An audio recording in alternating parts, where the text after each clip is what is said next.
কোনো মানুষ তার ধর্মীয় বা সাম্প্রদায়িক পরিচয়ের কারণে নিগৃহীত হবে না, এটা আমরা অবশ্যই নিশ্চিত করব। গত কিছুদিনের বিশেষ করে মাইনরিটি, বিশেষ করে হিন্দু সমাজের পরিস্থিতি নিয়ে আমাদের মনে হয়েছিল যে যাতে কোনো মানে ভুল ধারণার সৃষ্টি না হয়, কারণ ভুল ধারণার সৃষ্টি করার মতো প্রচুর পরিবেশ আছে, বিশেষ করে মিডিয়ার একাংশ। আমি শুধু মানে কোন দেশে সেটা বলছি না, মানে মিডিয়ার একাংশ তারা এটাকে যতটুকু পারা যায় একটা খারাপ পরিস্থিতির দিকে নিয়ে যাওয়ার চেষ্টা করেছে।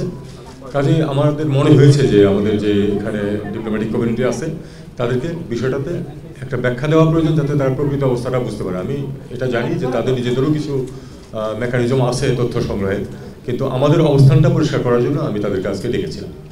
একটু শর্ট নোটিসে গতকাল যা বলা হয়েছে, আজকে তারা এসেছিলেন, মোটামুটি প্রায় সবাই এসেছিলেন।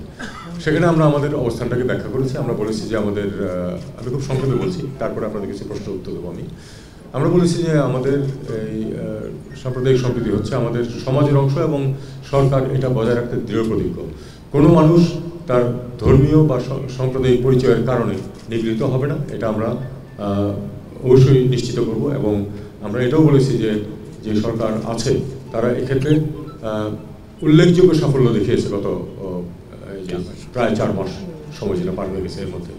কারণ মেজর কোনো, যদিও মাল মশলা ছিল অনেক বেশি গণ্ডগোল হওয়ার মতো, কিন্তু সেটাকে কিন্তু আমরা নিয়ন্ত্রণে রাখতে পেরেছি সবার সহযোগিতায়, রাজনীতিবিদরা সহ, ছাত্ররা, রাজনীতিবিদরা সবাই মিলে কিন্তু একটা আমরা পরিস্থিতি বজায় রাখতে পেরেছি, যেটা সৌহার্দ্যপূর্ণ।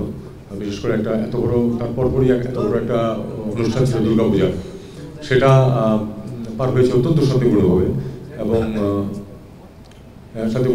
কোনো ধরনের কোনো মিসঅ্যাপ ছাড়া। একটা দুটো স্ট্রে ঘটনা এখানে ওখানে ঘটে নাই, এটা কিন্তু যেটা আমরা বলি যে ঘটে নাই তাহলে সেটা সত্য বলা হবে না, ঘটেছে 2-1টা ঘটনা, কিন্তু 2-1টা ঘটনা প্রতি বছরেই 2-1টা ঘটনা ঘটে, সেটা এই সরকার হোক বা অন্য কোনো সরকার হোক ঘটে। ব্যাপারটা হলো যে সেটাকে নিয়ন্ত্রণে নেওয়া এবং যারা এ ধরনের কার্যকলাপে লিপ্ত হয় তাদেরকে তাদের জন্য শাস্তি বিধানের ব্যবস্থা করে, তাদেরকে আইনের আওতায় আনা, এটাই হলো লক্ষ্য।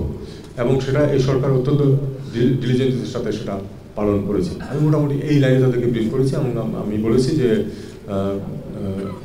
মানে এটাকে ফ্লেয়ার আপ করে দেওয়ার এবং একটা বাংলাদেশ খুব একটা সাম্প্রদায়িক খারাপ অবস্থার ভিতর দিয়ে যাচ্ছে, এরকম একটা পরিস্থিতি সৃষ্টির অভ্যন্তরীণ এবং দেশের বাইরে প্রচেষ্টা আছে।